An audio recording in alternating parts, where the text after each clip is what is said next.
Welcome to the next episode of the Medics Money MDT, where members of the Medics Money team give their unfiltered opinions on current issues. On today's episode, we're going to be talking about why resident doctors are talking about swapping pension later for pay today and student loans yesterday for pay today.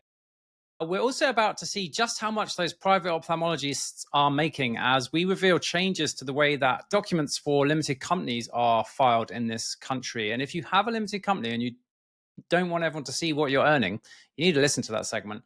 And then finally, we're going to talk about why cash is trash, and Rachel Reeves agrees with us. To do this, I'm delighted to be joined by Dr. Syra Asher, not only a doctor, but also a chartered accountant. Syra, how are you? I'm good, thank you. Thanks for having me. Good to see you. And we're also joined by Medics Money's resident pensions expert, chartered accountant, NHS pensions specialist, Mr. Andy Powell. Yeah, hi Tommy, hi everybody. All right, I want to just get straight into talking about the big topic of the moment, which is that at the time of recording, resident doctors are scheduled to strike from 5 days from the 25th of July. I think basically Wes has announced that there's no more money. So there was money to sort out the winter fuel allowance. That was $500 million. They watered down the benefits changes because they had a backbench rebellion. That was another $3 billion. But there's no extra money to pay junior doctors to restore their pay. I said junior doctors, force of habit. It's okay. Resident doctors. Should be a swear jar for that. I'll put in a pound. So there's no extra money apparently because they spent it all on winter fuel allowance. But that has led to some interesting proposals floating around, which are not directly linked to pay. Should we talk about student loan forgiveness first, Syra?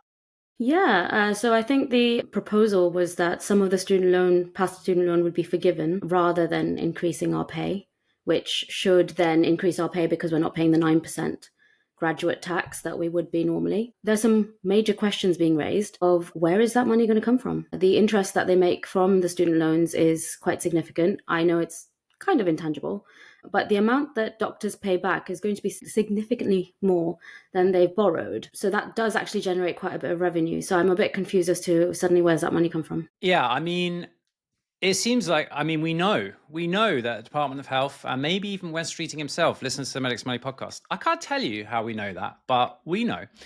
And we debated this a while ago, basically. I think it was a think tank that proposed kind of student loan forgiveness. So what's the vibe from resident doctors on this? What's the temperature? Because I know what I think, but I mean, it'd be nice. I don't represent all resident doctors. I am an resident doctor with my own opinion. So please just take this as my opinion and not anybody else's opinion. But yes, I think forgiving our student loan would be fantastic. It would be nice to know a few more details as to how that would be fair, how it would be done across the board, how far back that student loan would be forgiven. Would it be a flat rate? Would it be a number of years? It would be useful to know how that works. yeah. I mean, I think like where I am not even a resident doctor, so I don't even get to have an opinion on this. But I guess I'm coming at it from the point of view that someone who had a massive student loan back in the day and who understands just how punitive a 9% graduate tax on earnings over 28 to 32,000, depending on which plan you're on and stuff, just how expensive that is over the career of a doctor is devastatingly expensive. So in principle, I love this idea, but I think it's also political genius because it raises tricky. It makes it tricky because I think this isn't in lieu of pay restoration. I think we should be aiming for pay restoration plus student loan forgiveness, and that is because we know that, working class doctors like me, 5% of the profession. So why is that? And that is because it is prohibitively expensive to train as a doctor, and it's just getting more expensive. So anything that helps to readdress that and make doctors as a whole more representative of society as a whole, I'm massively in favor of. And the graduate tax 9% is absolutely massive. But I think that if we start using it as a kind of alternative to pay restoration, I think that's politically genius, but I don't see it like that at all. I see it as let's do pay restoration and this. Yeah, I mean, I've never been a fan of student loans, being someone who never had to suffer them. And you're right, it is a graduate tax. I think the problems with it, it's been pretty vague what they've put out so far. Some things I've seen have just talked about, interest-free periods. So not really scrapping the loan, but just having a period where you don't have to pay it back. So it therefore gives you a bit more in your pocket, which is messy. But secondly, pretty much student loans now kicking with the level of minimum wage where that is now. You don't have to earn an awful lot above the minimum wage to actually have to, a student loan deduction coming out of your monthly pay packet. Student loans are paid by a far wider remit of people than just doctors. If I was then, if doctors were offered this scenario where there's a bit of a loan write-off, if I was a nurse, I'd be pretty livid if I didn't get the same deal. And that can be across, all the other parts of the profession as well. So I'm not a fan of it, but I think it'll just be incredibly messy to try and deal with. And I think you're quite right, Tommy. In the context of pay restoration, this is not a way to deal with pay restoration.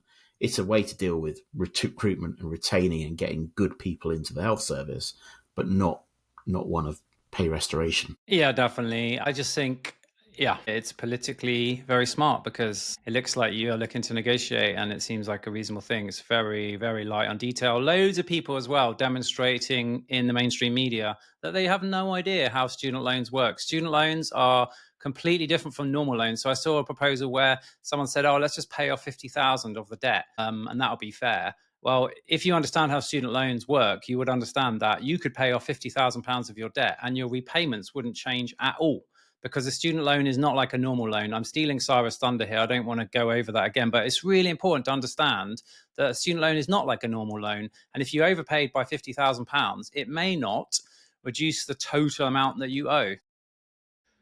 I mean, you've got a great segment on student loans, Sarah. Do you want to add anything to that, or can we move on? Just that I don't really think this is a very realistic prospect. I think it's going to be one of those where it's kind of been floated, an emotive subject for all of us, and it's kind of a distraction to what is actually going on, which is that we're not being paid properly and our training sucks. Bang on. Yeah. Okay. Continuing the theme of avoiding the pay restoration question and then dangling tidbits out instead as a kind of alternative. Andy, I think you noticed that there was this proposal to look at swapping pension later for pay now. Yeah, I think this reared its head by some stuff from via the Institute of Fiscal Studies, who raised it in some of the ways they've been looking at it. So the principle being that the press view public sector pensions as gold-plated pensions. They are a very good pension scheme, I would say that, and they are a valuable part of your remuneration package. But to me, to a certain extent, if they are quite good, it makes up for the fact that actually, probably if you were a doctor and wanted to go and work in the private sector, your amount you get paid per hour will be substantially more than it is in the NHS. So it's kind of, in the mix of one of the reasons why people stay in the NHS. What the fundamental flaw with some of the arguments are, though, is actually, again, probably misunderstanding actually how the pension works. And the pension is very much linked to pay. So ultimately what you get out of the pension scheme will be a reflection of the pay you earn over your career. So the majority of resident doctors will be fully in the 2015 scheme, which is basically you bank a pension each year linked to your earnings. So if your earnings are below average, ultimately your pension is therefore below average. The two are very much interlinked. So putting an argument together that actually to get increased pay, we can reduce the pension benefits. Well, you're already having reduced pension benefits. So it's a kind of doubling up of the problem. So from that viewpoint, it doesn't really work. Doctors ought to also pay a higher rate of contribution. So, the top level of contribution is 12.5%. But not everyone in the NHS pays that. And actually the lowest is something like 5%. So actually doctors are already paying more into the scheme to get the same benefits or same link of benefits out. So I think it's a lazy argument to put out there, that let's trade one thing for another and therefore it'll solve the problem. No, the problem is that the overall package has fallen behind, significantly behind inflation over a number of years. And actually it needs to move back towards inflation. That's not happened in the private sector. It has happened in the public sector. And doctors particularly have been hit the hardest from it. So yeah, pensions to me is a bit of another red herring in terms of trying to solve this problem. Good delaying tactic though, and trying to make it look like you're trying to negotiate something here. So politically smart, but really important that we understand what Andy just said there, because I think on the face of it, it could look kind of tempting, but I've got zero interest in that. But I'm not a resident doctor. I'm really against it. I think we already underestimate what we need in retirement as a whole, as a population. We don't really, the overall culture isn't to try and save for your future. It's then also that just encouraging that even more by saying, let's dilute it also is nonsensical, because if you increase our pay, our pension should increase, unless they change the whole calculation, which God knows if they do that. But it's basically saying we're not worth what our predecessors were worth. And I think that's the fundamental question. Why are we not worth what our predecessors were worth? With a higher demand on the NHS, with increased costs both in terms of living and in terms of being a doctor, with increased litigation, why are we worth less than our predecessors? Yeah, which kind of brings me on to something that we predicted would happen when we talked about the strikes, which is that some doctors from a different generation would go into the media and say that they were against the strikes and doctors had the duty not to strike. It's happened several times, and I'm not going to name the people involved because some of them are like the most respected people in our profession, international experts on fertility. But yet again, we've had these experts who are from a different generation Who are saying enjoying their that, final salary pensions right now. well, that's my point, isn't it? So I'm going to roll out my thing again, which is if you graduated in 1998, then you paid zero student fees, you had zero student loan, you benefited from subsidized free hospital accommodation. Even I am old enough to have benefited from subsidized hospital accommodation. And you bought your first house for 3.5 times the average income. That was 1998. Graduated in 2015, you had a massive student loan debt. You paid for parking at the hospital, you paid for accommodation at the hospital, and you paid at least 8 times the average wage for your first house. So the game has massively changed. And back in the day, yeah, they did 24 hours on call and, things were different. But I think I just really feel embarrassed for them because they're experts like in their field. And then they come out and say something really, really crazy. And I think if a group of sensible people like resident doctors do something that you perceive to be really, really crazy, either most of the profession are crazy and you're correct, or you don't understand it. And I just think they cannot understand, they cannot comprehend how things have changed. And that's fine because it is a totally different era, as Sarah's just mentioned. But yet again, we've had people that should know better in all the mainstream media saying resident doctors shouldn't strike. I would say that isn't, again, we've got to be careful here that you use a few voices that are vocal to tarnish a whole sort of group of older people. 100%. So, if you talk to people like my wife, who was a GP, who came from a working class background, comprehensive education back in the 90s and got into medical school, she absolutely, talking to her now, said, no way would I do it now because the loan would be too scary. But secondly, the concept of then, getting through med school and then doing a random placement to somewhere, anywhere in the country, potentially, it would have completely put her off as well. So all those condition issues would have put her off. I think if we look at, what's disappointing from my viewpoint is why are we back to where we are now? A year ago, a Labour government got elected and they went gung-ho into, we're going to sort the problems out. And to be fair, moved to a fairly quick solution. Some of it had already been negotiated by the previous government, but it was a top-up at that point in time. But from my understanding of reading, what was discussed at the time, this is always going to be a first stage and always a first stage to pay restoration. And what I just don't understand is if you're going to agree to having those discussions, why a year later are we not having those discussions anymore? Yeah, I don't want resident doctors to strike because actually, it will have a harm in terms of the health service. But I totally understand why they are, because what you're left to do. If actually you've been told 1 year you're going to get a path to pay restoration, next year it's a little bit more, but not really going to affect things hugely. Where do you go? And then the government just saying no, no, no, and actually this sort of media campaign that they've actually put out, in terms of, to the extent that there was almost one-on-one combating of people on Twitter or X the other day. Wes Streeting was responding, or his media team, it won't be himself, I'm sure, but his media team were responding one-on-one to sort of individuals posting stuff. And it's like, this is extreme amount of, chasing down a problem which actually is partly or almost mainly of their own making. Yeah, Absolutely. And yeah, just to reiterate what Andy said, I think it's a tiny but vocal minority of senior doctors that are not supportive of the strike, and most are really supportive. I just wish that these people who are so well respected, and they go in the newspapers and say this stuff, and it's just like, Yeah. you've done I so think, much for the profession, and then you go and say yeah, that. Like, it's incredibly hurtful to be, read things like doctors are holding the public to ransom and things like that, when actually a lot of us have suffered a large amount of burnout. We've had a lot of moral injury because we can't actually treat patients as well as we'd like, that we're overworked, we're underpaid, there's strain on the whole of the NHS. Patients who should be getting the help that they need, we are hitting our heads against brick walls, that we're also battling with the same system that the patients are. And to say that we're holding patients to ransom or we have some sort of contempt for the public is incredibly hurtful, given what we're actually going through to continue practicing as doctors.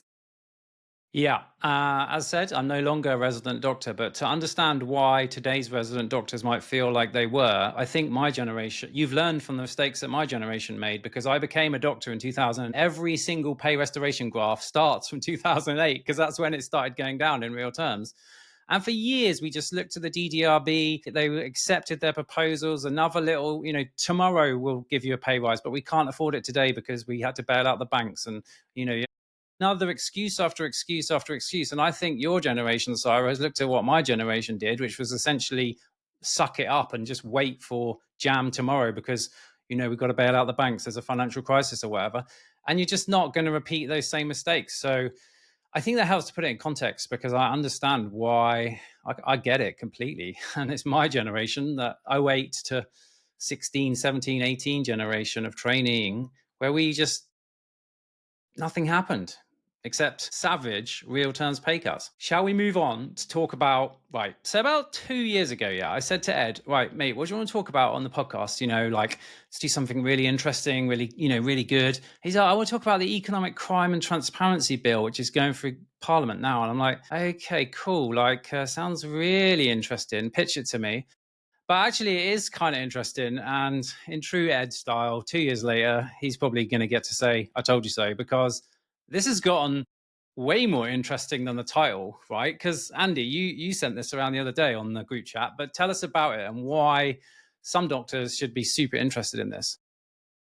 I think quite a lot of doctors should be super interested in this. So, and in fact, anyone running a business should be super interested in this. So what's happening is there's going to be a change in the filing requirements of accounts to Companies House. And just to step back from this, at the moment, who has to file things to Companies House? It's anyone that's got a limited company has to file their accounts annually, or anyone that's got a limited liability partnership. And I'll come back to that. That's going to be quite an important issue for GPs, particularly, probably coming ahead. At the moment, if you're defined as a small company, then actually you can file something called a bridged accounts, which is a pretty limited amount of information. Effectively, it's just your balance sheet. So it just shows the assets and liabilities of your business, which then goes into the public domain. So I could pull let's not do this, but let's pull a random set of accounts.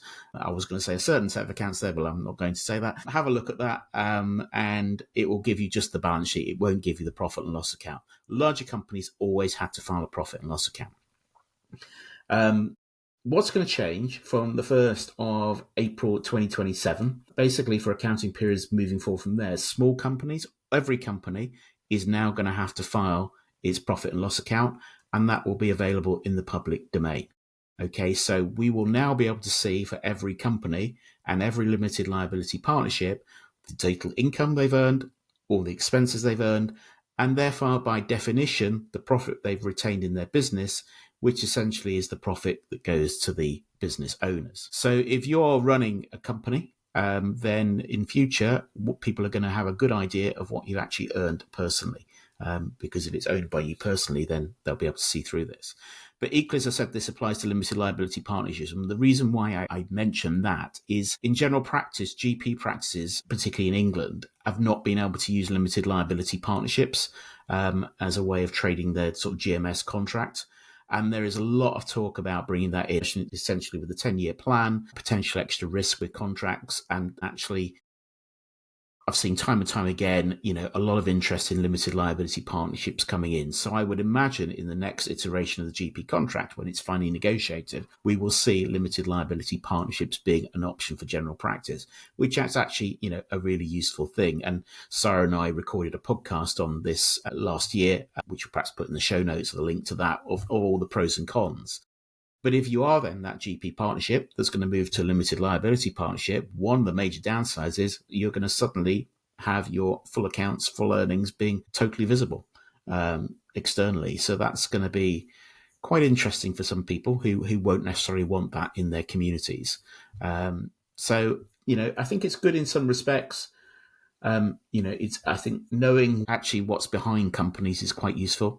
Because a balance sheet can hide an awful lot of things, so it doesn't hide whether you're profitable or loss making. But on the downside, a lot of small businesses trade that way because actually it gives them a bit of protection, but also they've still got that level of confidentiality that still exists around their personal affairs, but that's going to go completely. Yeah, I think this is massive. Like when Ed first told me about the excitingly titled Economic Crime and Transparency Bill, initially I was like, this is amazing because I spend a bit of time on Companies House, looking at other, people's balance sheets and trying to work out what's working, what's not. In fact, me and Sanne did a podcast called The £1 Billion Business Lurking in Doctors' Pockets, which was about Blue Light Card because their accounts are available on Companies House. It's an absolute treasure trove of information, but for smaller companies, you don't get the P&L. So without the P&L, it's kind of limited with what you can do some clever reverse engineering to work out things, but it's always going to be an estimate. But having the full P&L there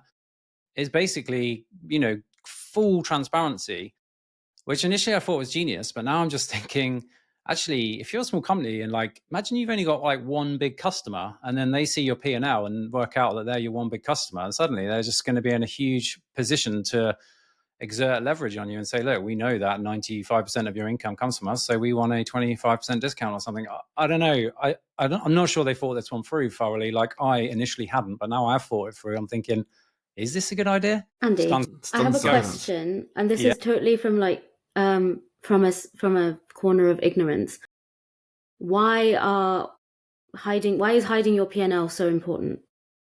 Say if you're a GP surgery. It's just, a lot of information, who's going to be interested in this kind of stuff? Apart from geeks like me, so whenever there's a scandal in the press about, perhaps a company that's failed running contracts or whatever, or a company that's taking over contracts, and you think, why is that? I always, one thing I always say to people, go to Companies House. It always tells you a story, Companies House. So, a few scandals over the last couple of years, I'm not going to go into them, but, I went straight to Companies House, and actually you can actually piece things together if you know what you're looking for. If you think from a GP practice perspective, actually, what is there to hide? No, there isn't necessarily anything to hide, but then the problem is who gets access to that data, and do they use that data in a sensible way? Are they going to use it just to go, that practice has got a bad record because they didn't treat me mum properly. I'm going to then share all their details, their earnings details all over social media, or, perhaps when we're recording this today, the Daily Mail and Daily Express have got their splash headlines about resident doctor pay and how greedy you're all being. Well, you can then start using that in terms of the general practice context, or indeed someone running, a private practice through a limited company. Often the data isn't used sensibly. People like me can actually interpret the accounts and actually, then we'll do, comparisons. Actually, is that reasonable compared with what you would expect, compared with the norm? Whereas other people will just grab the headlines. Yeah, I guess it's fair to say it's just not this isn't just a doctor thing. This is everyone. So my business will also have to do the same information as well. Look forward to reading your P&L, Andy. I guess I think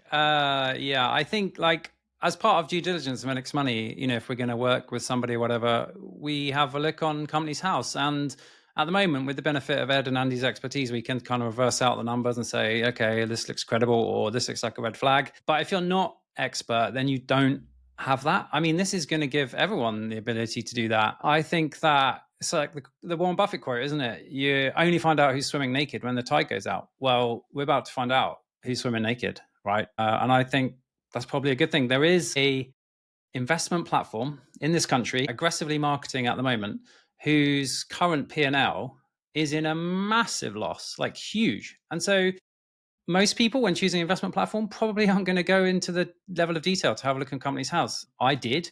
Would that be a concern to me? Well, it's a startup. They got to get profitable. But is it a big red flag? But it is a factor, and it is a layer of information which is freely available in some ways on Companies House, but only if you know A, to look for, and B, what to look for. I guess with the changes, it's all going to be out there, right? Yeah, I mean, going back to your question, Sarah, and going back to a comment Tommy made earlier about, perhaps that organisation that had only one or two customers. Well, essentially GPs only have, fundamentally one main customer, which is the NHS. And you could therefore get into the situation where commissioners are looking to commission a contract and they decide, actually, we're going to reduce that price because we think you earn too much. That, who says they earn too much? Where's the science behind what someone should earn? And who says that, often really successful organizations will earn more, but they're providing a fantastically good service. So actually, sometimes people that earn a lot more actually provide a very good service, but it's who uses the data, and that could cause problems to me. Yeah. So, we flagged it up to you years ago when Ed mentioned the Economic Crime and Transparency Bill. You probably fell asleep during that explanation, but again, it's flagged up today. So it's coming in soon. Not a great deal you can do about it, I guess. Just be ready for it. Okay, can we talk about my favorite topic, which is that cash is trash, and now Rachel Reeves agrees with me? Because I got a bit excited. Specifically agree with you? Was that? Well, I mean, you she can call make you out, Tommy Perkins. There's a quote in the Daily Mail. I agree with Tommy. Rachel Reeves.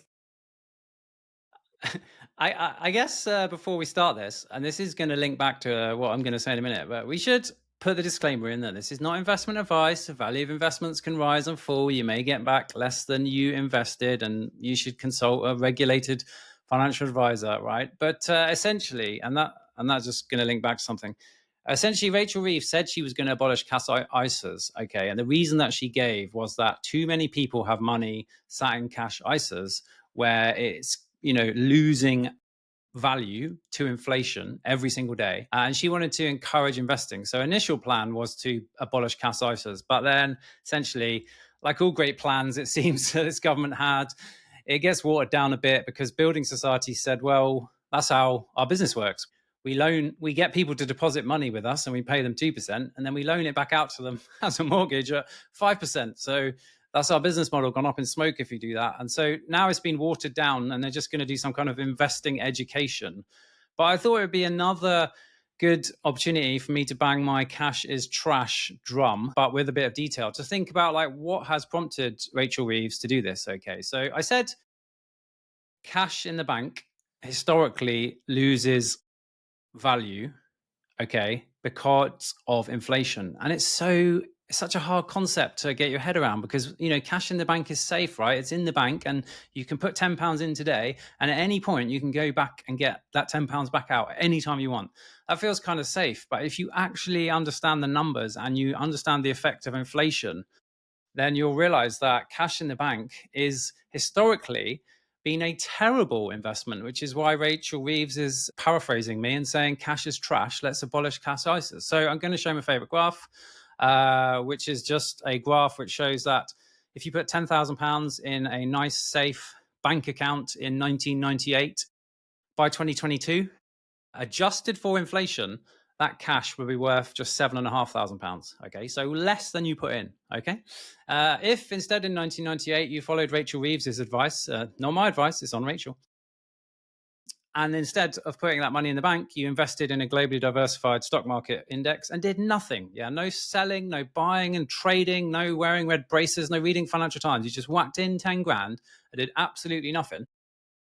By 2022, you'd have about £45,000, okay, adjusted for inflation. And it doesn't really matter what time frame you run this over, as long as it's more than 5 years. I'm going to run it over. This is data from the Barclays Gilt study, which goes back to 1899, which shows that, again, in the long term, investments outperform cash. Not advice, do your own research. Okay, so that's the kind of logic behind Rachel Reeves's decision. And then let's have a look at the problem, right? Because this is data from the government, which shows the number of ISAs subscribed to. I think the data is up to year 22, 23. But as you can see in green, the vast majority of ISAs are cash ISAs, not stocks and shares ISAs. So Rachel's like, oh, all these people have got this money in cash ISAs, which is just getting destroyed by inflation. We need to encourage them to invest. So one way, the stick way, would have been to abolish cash ISAs. She did not choose the stick way ultimately so far, and instead has gone for the carrot way, which is some kind of promotion of investing or other. Again, this just shows the amounts and the breakdown of it. So tiny amount in lifetime ISAs there, as you can see. So if you're under 40 and you haven't thought about lifetime ISA, definitely check it out. Can I just pop bear in? in mind that, yeah. So Tommy, I don't think it's Rachel's job to tell people what to do with their money. I think it's you give them the options, but you give them the education that they need. Our schools do not educate people on money. They do not educate children on how to manage their money, how investment works, how inflation works. If people knew that, they'd make sensible decisions for themselves. So instead of nanny stating and going, well, I'm going to decide for you what you're going to do with your money, but then still not really do much to actually educate you and your children and your grandchildren as to why I'm thinking this is a good idea. Why don't we actually start moving towards educating people, giving them the choices that they want and need, and then they decide for themselves, and then they have more comfort. If they're being forced to invest, what's going to happen is that money's just going to end up in current accounts because they don't have that risk tolerance that you need to comfortably invest. If that's not being addressed, what's the point of abolishing cash ISAs? 100%. I mean, the idea that just abolishing cash ISAs was going to fix it, I think at the time on the podcast we said this was crazy. I just think it's the right idea, but the wrong way to go about it, exactly what Sarah said. And we don't do financial education in schools. Like, just put this chart up and explain it to people. It doesn't matter, like, what time frame you run it over. I don't think she was going to say... She never said she was going to abolish them, though. All she was going to do is reduce the limits. So I think you're talking to reducing the limits to 20,000 the cash ISA to 5,000.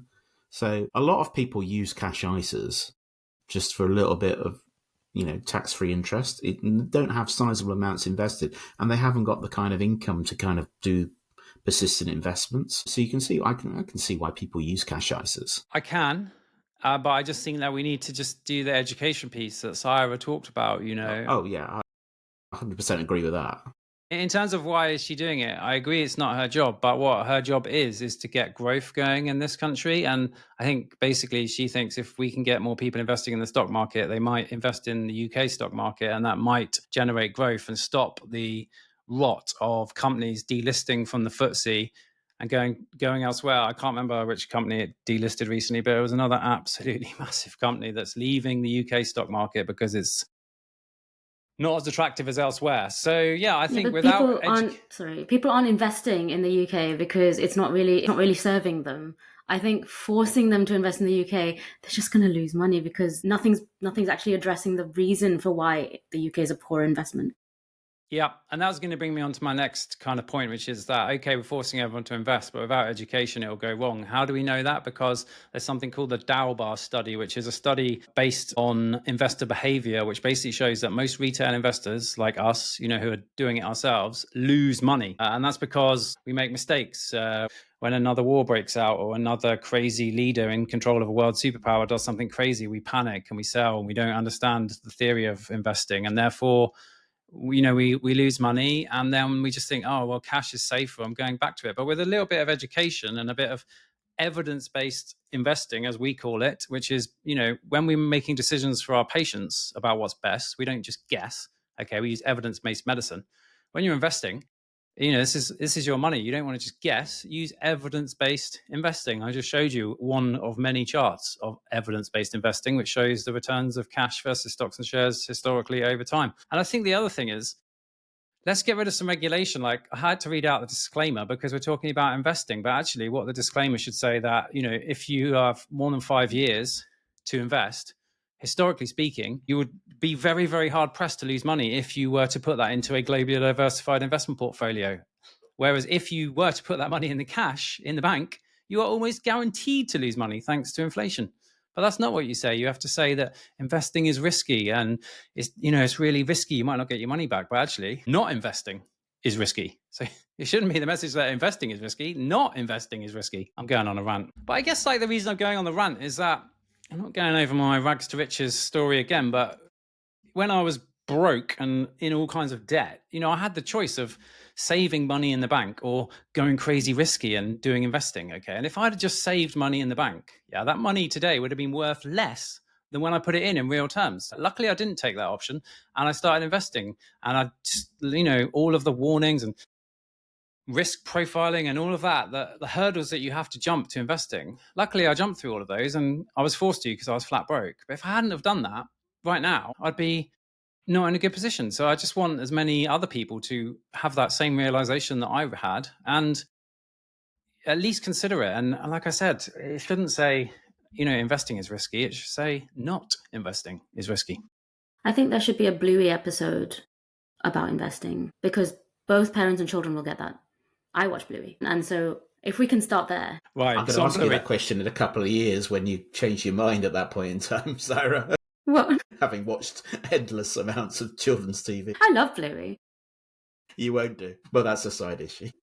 All right. I think we should wrap it up there. But thank you so much for coming today. If you're watching on YouTube, let us know what you think in the comments. And if you haven't shared this with your friends and you find it useful, just share it with your colleagues. And then we can all start to make better financial decisions, including thinking about investing, thinking about swapping our pension for pay now and student loan forgiveness, and thinking about our P&L on Company House, if applicable. Can I do a shameless plug? Depends what it's for. Well, I was just going to say, if you're worried about investing and you don't know where to start, the financial wellbeing course that Medix Money runs has 5 sessions on it. I've learned a lot, and I was investing before I even joined Medix Money. So there's, if you were just like, where the hell do I start? That might be a where. Good plug. Yeah, that plug is allowed. We have also just announced so one course is just finished. We're having a little break for the summer, a little lay down. And then in October 22nd, I think, it's starting again. So go to medixmoney.co.uk/FWB. And you're right, it's so rewarding there, just showing and helping people how to transform their financial future. So if you want to come along, see you there. But on that excellent plug, which I should have remembered to put in earlier, so thanks for reminding me, Sarah, we should end. Welcome. Thanks, guys. Thank you. Bye-bye.